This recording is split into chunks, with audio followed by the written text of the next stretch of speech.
H T S ഈ H T S നമ്മൾ പലപ്പോഴും പറഞ്ഞിട്ടുണ്ട്, ഇവർക്ക് എപ്പോഴും ഒരു വികൃത രൂപം ഉള്ളിലുണ്ട് എന്നുള്ളത് നമ്മൾ എപ്പോഴും എടുത്തെടുത്ത് പറയാറുണ്ട്.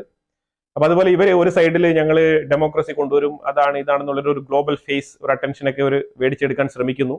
തൽക്കാലം ഇവരുടെ ഉള്ളിലുള്ള ഒരു ഉള്ളിലിരുപ്പ് പുറത്ത് കാണിക്കുന്നില്ല. ആ മൃഗം ഏത് നേരത്തും വെളിയിൽ വരാം എന്നുള്ള രീതിയിലാണ്. പക്ഷേ എന്ന് നമ്മൾ സംസാരിക്കുമ്പോഴും ഇതെല്ലാം വെളിയിൽ ഇവരൊക്കെ ഇങ്ങനെ ഡെക്കറേറ്റ് ചെയ്ത് വെക്കുമ്പോഴും ഉള്ളിൽ അതിക്രൂരമായ കൊലപാതകങ്ങൾ നടത്തിക്കൊണ്ടിരിക്കുകയാണ് എച്ച് ടി എസ്.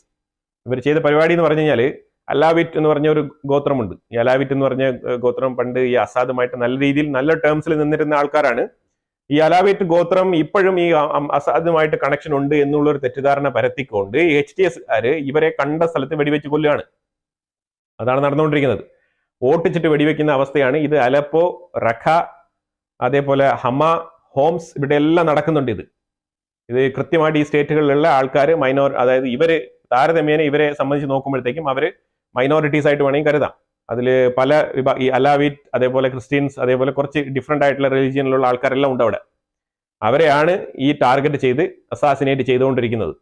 അതിൽ കണക്ക് പ്രകാരം ഇവര് ഈ ഒരു ഡിക്ലറേഷൻ നടത്തിയില്ലേ, അതായത് ഹമാസിനെ പിടിച്ചെടുത്ത് അസാദ് അവിടെ നിന്ന് പുറത്തു പോയില്ലേ, ആ ദിവസം മുതൽ ഏതാണ്ട് 646 പേരെ ഇവർ വധിച്ചിട്ടുണ്ട്. 646 പേര്. അതിൽ ഏതാണ്ട് 76 പേര് സ്ത്രീകളും കുട്ടികളും. ബാക്കിയുള്ള ആൾക്കാർ സിറിയൻ അറബ് ആർമി എന്ന് പറഞ്ഞ ആ ഒരു ടീമിൽപ്പെട്ട കുറച്ച് ആൾക്കാരെ ഇവർ വധിച്ചിട്ടുണ്ട്. അതുപോലെ തന്നെ കുർദിഷ് വകുപ്പിൽപ്പെട്ട ആൾക്കാരെ, 176 ആൾക്കാരെ, കുർദിഷ് ഇനത്തിൽപ്പെട്ട ആൾക്കാരെ ഇവർ വധിച്ചിട്ടുണ്ട്. അപ്പൊ ഇവർ കൃത്യമായിട്ടുള്ള അറ്റാക്കുകൾ നടത്തിക്കൊണ്ടിരിക്കുകയാണ്. കാരണം ഇത് ഈ എച്ച് ടി എസ് ഞാൻ ഇങ്ങനെ പറയാനുള്ള കാരണം എന്ന് പറഞ്ഞാൽ ഇത് ഒരു സംഘടനയല്ല. ഈ എച്ച് ടി എസ് എന്ന് പറഞ്ഞ സംഘടന രൂപീകരിച്ചത് തന്നെ ഈ അസാദിനെ താഴെ ഇറക്കാന്നുള്ളതാണ്. അപ്പൊ അയാളെ ഇറക്കി കഴിയുമ്പം ഈ ഒരു സംഘടന അപ്രസക്തമാകുകയാണ്. അതുകൊണ്ട് തന്നെ ഈ ഒരു സംഘടനയുടെ പേര് ചൊല്ലി ഇനി അവിടെ നിയന്ത്രിക്കാൻ കുറച്ച് ബുദ്ധിമുട്ടാവും. ഇനി എങ്ങനെയും ഈ ഒരു റൂളിംഗ്, എങ്ങനെയും ഈ ഒരു ഭരണം പിടിച്ചെടുത്തു കഴിഞ്ഞാൽ അവർക്ക് എന്തെങ്കിലും ചെയ്യാമെന്ന നിലയിലാണെങ്കിൽ കുറച്ച് ആൾക്കാരൊക്കെ കുറച്ച് ഇതിനകത്ത് കുറേ വിവിധ തര ആശയങ്ങളുള്ള കുറെ ആൾക്കാരുടെ കൂട്ടായ്മയാണ് ഈ ഒരു എച്ച് ടി എസ്. അപ്പൊ അത് എച്ച് ടി എസിന്റെ ആശയം എന്ന് പറഞ്ഞ എച്ച് ടി എസിന്റെ എയിം എന്ന് പറഞ്ഞു കഴിഞ്ഞാൽ അസാദിനെ താഴെ ഇറക്കാന്നുള്ളതാണ്. അത് നടന്നു കഴിഞ്ഞു. അതുകൊണ്ടാണ് എച്ച് ടി എസ് പിരിച്ചുവിടുമെന്ന് ഒരു ബുദ്ധിമുട്ടും ഇല്ലാതെ ജൊലാനി പറഞ്ഞു പോയത്. പക്ഷെ അവരുടെ ആശയം വേറെയാണ്. ഇതിൽ വിവിധ ആശയങ്ങളുള്ള ആൾക്കാരുണ്ട്. നമ്മൾ അന്ന് തന്നെ കണ്ടതാണ്. ഞങ്ങൾ ജെറുസലേമിലേക്ക് വരുന്നു എന്ന് ഒരു ടീം പറഞ്ഞു, അടുത്തൊരു ടീം ഞങ്ങൾ ചൈനയിലേക്ക് വരുന്നു എന്ന് പറഞ്ഞു. അപ്പൊ ഇങ്ങനെ കുറെ പിന്നെ ഒരു ടീം ഇസ്രായേലിനെ വാൺ ചെയ്തായിരുന്നു. അപ്പൊ അങ്ങനെയുള്ള കാര്യങ്ങളൊക്കെ ഉണ്ട് ഇതിനകത്ത്. അപ്പൊ ഇങ്ങനെ ഡിഫറെന്റ് ആയിട്ടുള്ള ആശയങ്ങളുള്ള ആൾക്കാർ സെക്റ്റുകളായിട്ട് ഇതിനകത്തുണ്ട്. ഇവര് ഓരോരുത്തരുടെ താല്പര്യങ്ങൾ നടപ്പിലാക്കാൻ കഴിയാത്ത ഒരു അവസ്ഥ വരുമ്പോഴത്തേക്കും ഇവർ പൊട്ടിത്തെറിക്കും. അവിടെ കൂട്ടക്കലാപവും അടിയും ബഹളവും എല്ലാം ഉണ്ടാവുന്നതാണ്. ആ ഒരു സ്ഥിതിയിലേക്ക് തന്നെയാണ് ഇത് പൊയ്ക്കൊണ്ടിരിക്കുന്നതിന്റെ ഒരു ചെറിയ സൂചനയാണ് ഇപ്പൊ ഇവിടെ ഞാൻ പറഞ്ഞ ഒരു കണക്ക്. ഏതാണ്ട് അവരിത് കയറി 2 ആഴ്ച പോലും ആയിട്ടില്ല, ഏതാണ്ട് 600 ചിലവാൻ ആൾക്കാരെ ഇപ്പൊ അത് വധിച്ചിരിക്കുകയാണ്. പിന്നെ ഇവർ എന്ത് രീതിയിലുള്ള ഡെമോക്രസിയാണ് അവിടെ കൊണ്ടുവരാൻ പോകുന്നത്? ഇവർക്ക് മറ്റുള്ള മതത്തിലോ അല്ലെങ്കിൽ മറ്റുള്ള ഇവരുടെ തന്നെ മതത്തിൽപ്പെട്ട സെപ്പറേറ്റ് കാറ്റഗറിയിലോ ഉള്ള ആൾക്കാരെ ഇവർക്ക് ഡൈജസ്റ്റ് ചെയ്യാൻ പറ്റുന്നില്ല. പിന്നെ എങ്ങനെയാണ് ഇവർ മറ്റുള്ള കാര്യങ്ങളെ ടോളറേറ്റ് ചെയ്യാൻ പോകുന്നത്? ഇത് എന്ത് മെസ്സേജാണ് കൊടുക്കുന്നത്? തീർച്ചയായും ഈ എച്ച് ടി എസ് ഒരു പരാജയം തന്നെയാണ്. അത് നമുക്ക് ഒരുപാട് നാളങ്ങ് നീണ്ടു പോകേണ്ട ആവശ്യമൊന്നുമില്ല. വളരെ വൈകാതെ തന്നെ അത് അറിയാൻ പറ്റും. അപ്പൊ അടുത്തൊരു ഇമ്പോർട്ടന്റ് വിഷയം എന്ന് പറഞ്ഞാൽ ഗൗഡാർ പോർട്ട്, അതായത് ഗൗഡാർ എയർപോർട്ട്. ഈ ഗൗഡാർ പോർട്ടിന്റെ ഭാഗത്ത് തന്നെ ഒരു ഗൗഡാർ ഇന്റർനാഷണൽ എയർപോർട്ടും കൂടെ വരുന്നുണ്ട് ഈ പാകിസ്ഥാനിൽ. അപ്പൊ പാകിസ്ഥാനിൽ വരുന്ന ഈ ഒരു ഗൗഡാർ ഇന്റർനാഷണൽ എയർപോർട്ട് 3-ാം തവണയും അവർക്ക് ഓപ്പൺ ചെയ്യാൻ പറ്റുന്നില്ല. അത് 3 തവണ അവർ അതിന്റെ ഇനോഗ്രേഷൻ മാറ്റി വെക്കുകയാണ്. കാരണം വേറെ ഒന്നുമില്ല, ത്രെട്ട്. എന്ത് ത്രെട്ട്? ഈ താലിബാനുകളുടെ ഭാഗത്തു നിന്നുള്ള ത്രെട്ട്, TTPയുടെ ത്രെട്ട്, തെഹ്രീക്ക് താലിബാൻ പാകിസ്ഥാനികളുടെ ത്രെട്ട്. ഇവരാ എയർപോർട്ട് അടിച്ചിടും, ഇല്ലെങ്കിൽ വരുന്ന ഫ്ലൈറ്റുകളെ അവർ അവിടെ പൊട്ടിത്തെറിപ്പിക്കും, പല പരിപാടികൾ ചെയ്യുമ്പോൾ പേടിച്ചിട്ട് ഒരു ഗവൺമെന്റ് സ്ഥാപനം തുറക്കാൻ പറ്റാതെ വെപ്രാളപ്പെട്ടിരിക്കുകയാണ്. ഇതാണ് പാകിസ്ഥാന്റെ അവസ്ഥ.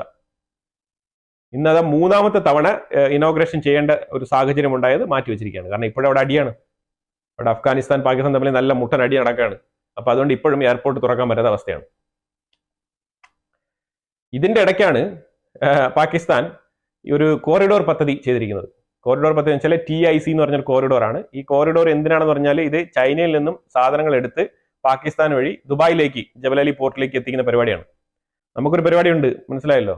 ഈ IMEEC എന്ന് പറഞ്ഞൊരു റൂട്ട്, ഒരു കോറിഡോർ പദ്ധതി ഉണ്ടായിരുന്നു. അത് ഇന്ത്യ പ്രഖ്യാപിച്ചതാണ്, G20യുടെ സമയത്ത് പ്രഖ്യാപിച്ചതാണ്. അതായത് ഇന്ത്യയിൽ നിന്നും കൃത്യമായിട്ട് ഡയറക്റ്റ് ആയിട്ട് തന്നെ ദുബായ്, ജബലലി, അതായത് ഫിജേറ പോർട്ടിലേക്ക് ഡയറക്റ്റ് ഷിപ്മെന്റ്. ഈ ഒരു കോറിഡോർ വഴി, അതായത് ഈ ഒരു പാകിസ്ഥാൻ പ്രപ്പോസ് ചെയ്തിരിക്കുന്ന അതിന്റെ ഫസ്റ്റ് ഷിപ്മെന്റ് സ്റ്റാർട്ട് ചെയ്തു. അവർ ചൈനയിൽ നിന്ന് ഓൾറെഡി സ്റ്റാർട്ട് ചെയ്തു. അപ്പൊ ഇതിന്റെ ഒരു പ്രത്യേകത എന്ന് പറഞ്ഞാൽ ചൈനയ്ക്ക് എപ്പോഴും ഒരു 15-20 ദിവസം വേണ്ടി വരും ഈ ഗൾഫ് മേഖലയിൽ ഈ ഒരു ഷിപ്പിംഗ് എത്താൻ വേണ്ടിയിട്ട് പണ്ട്.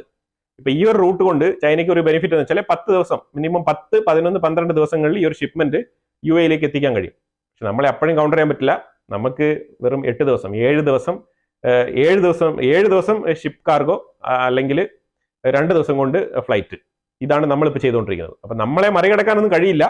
പിന്നെ ചൈന എപ്പോഴും ചെയ്യുന്ന പരിപാടി എന്ന് പറഞ്ഞാൽ അവരുടെ ഉള്ള സാധനങ്ങൾ അതിന്റെ ഓർഡർ വരുന്ന അനുസരിച്ച് അവർ ഷിപ്മെന്റ് ചെയ്യുന്നു, അത്രേ ഉള്ളൂ. പിന്നെ കുറച്ച് നേരത്തെ എത്തിക്കുന്നു, അത്രേ ഉള്ളൂ. നമ്മളുടെ IEC എന്ന് പറഞ്ഞാൽ നമ്മളുടെ ഒരു മിഡിൽ ഈസ്റ്റ് കോറിഡോർ പദ്ധതി എന്ന് പറഞ്ഞാൽ അതല്ല.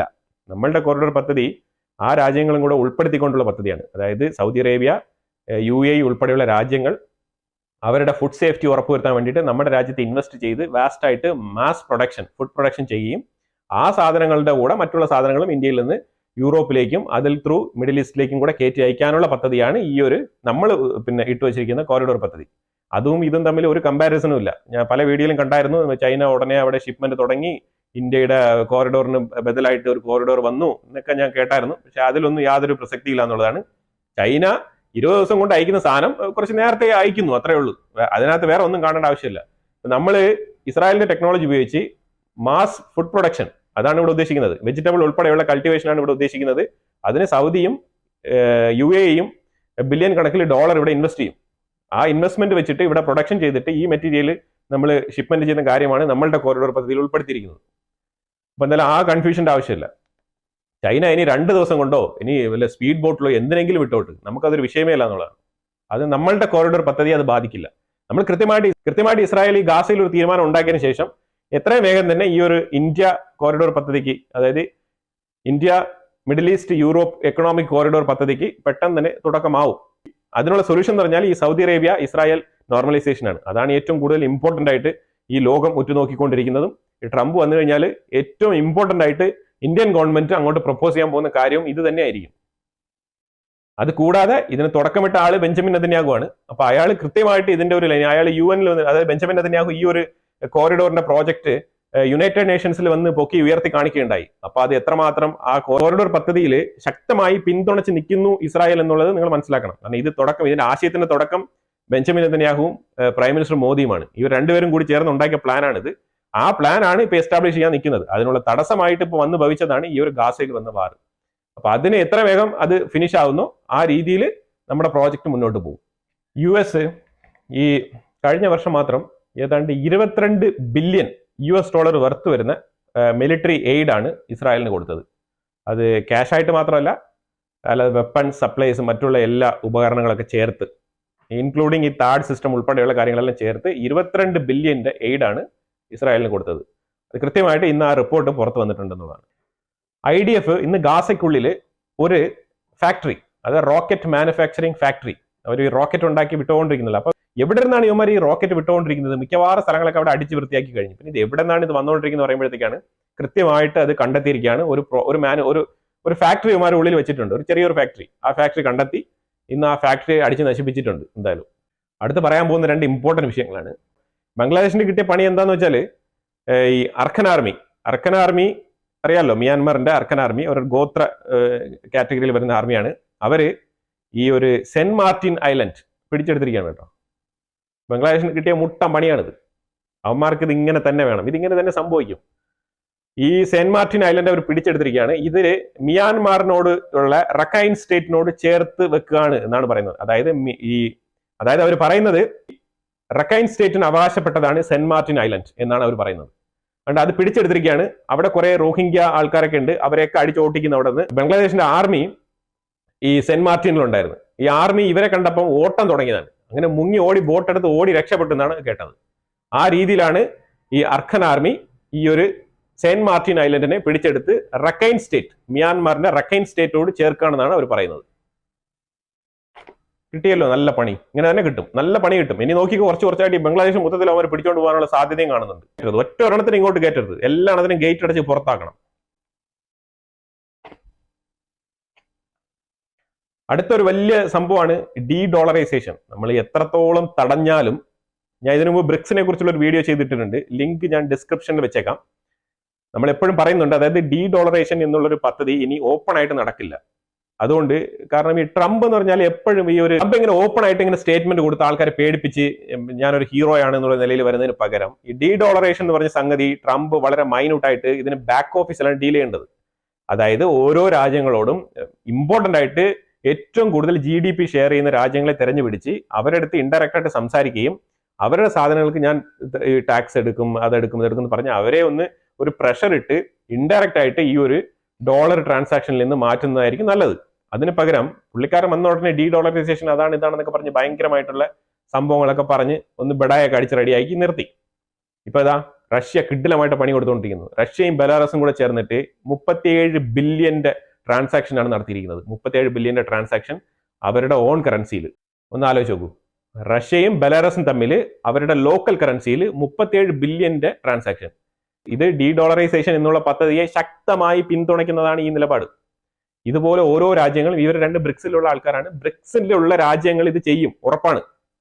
ഇനിയിപ്പോ ബ്രിക്സ് രാജ്യങ്ങൾക്ക് മേലെ എന്തെല്ലാം നിയന്ത്രണങ്ങൾ കൊണ്ടുവന്നാലും ഇത് ഇങ്ങനെ തന്നെ മുന്നോട്ട് പോകും. അതുകൊണ്ട് US ഇത് ഒരിക്കലും അങ്ങനെ ഒരു സാങ്ഷൻ കൊടുത്തോണ്ടോ അല്ലെങ്കിൽ കുറച്ച് താരിഫ് കയറ്റി ചെയ്തുകൊണ്ടോ ഒന്നും ചെയ്യാൻ പറ്റാത്ത കാര്യമാണ്. ഡോളറിനെതിരെയുള്ള നിലപാടുകൾ എന്ന് പറഞ്ഞാൽ അത് ഒരിക്കലും ഇനി തടയാൻ കഴിയാത്ത കാര്യമാണ്. കാരണം ആൾക്കാർക്ക് മനസ്സിലായി കഴിഞ്ഞു.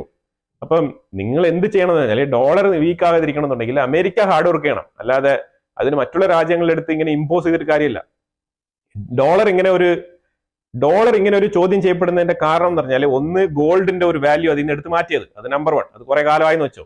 രണ്ടാമത് ഈ പെട്രോ ഡോളർ ആ ഒരു എഗ്രിമെന്റ് ഫിനിഷ് ആയി കിടക്കുകയാണ്. സൗദിയുമായിട്ടുള്ള പെട്രോ ഡോളർ കരാറ് ഫിനിഷ് ആയി കിടക്കുകയാണ്. അത് ഇനി പുതുക്കുവോ ഇല്ലയോ എന്നുള്ളത് വലിയ ചോദ്യചിഹ്നമാണ്. ഈ രണ്ട് ഫാക്റ്റും വളരെ ഇമ്പോർട്ടന്റ് ആണ്.